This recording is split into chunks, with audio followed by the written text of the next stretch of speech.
The UK economy is on the brink of disaster under Labour, warns Ryanair's outspoken CEO, but is he right?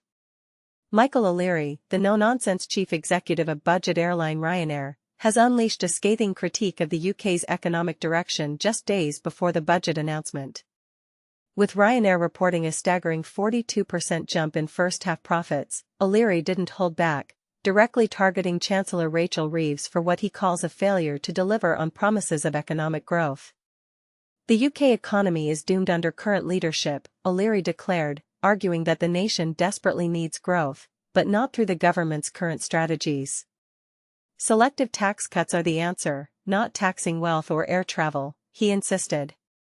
But here's where it gets controversial. O'Leary claims that the Labour government's approach is driving businesses and wealthy individuals away, potentially forcing airlines like Ryanair to shift operations to countries with lower taxes, such as Sweden or Italy. Is this a legitimate concern, or an overreaction? The timing of O'Leary's remarks coincides with growing fears in the airline industry about another potential hike in air passenger duty, APD, set to take effect on April 1. This tax, which airlines often pass on to passengers through higher fares, is expected to add up to £2 to short-haul economy flights.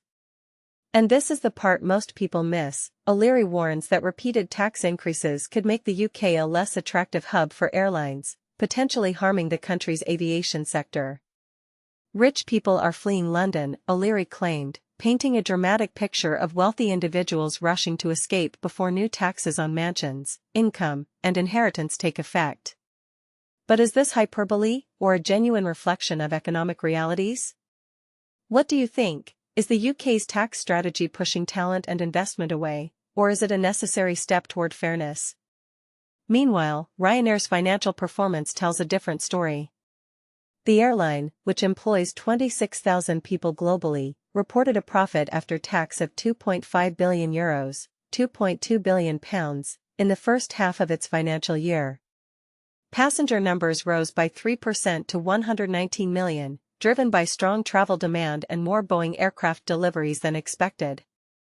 Airfares also increased by 13%, averaging €58, with O'Leary predicting modest price hikes for the next 4 to 5 years.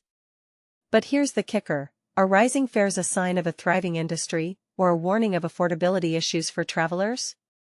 Ryanair now expects to exceed its passenger growth target for the year, forecasting 207 million passengers in its 2026 financial year. Yet, O'Leary didn't stop at criticizing tax policies. He also slammed EU proposals requiring airlines to allow 2 free cabin bags per passenger, arguing it's logistically impossible. Is this a valid concern, or just another example of airlines prioritizing profits over passenger convenience?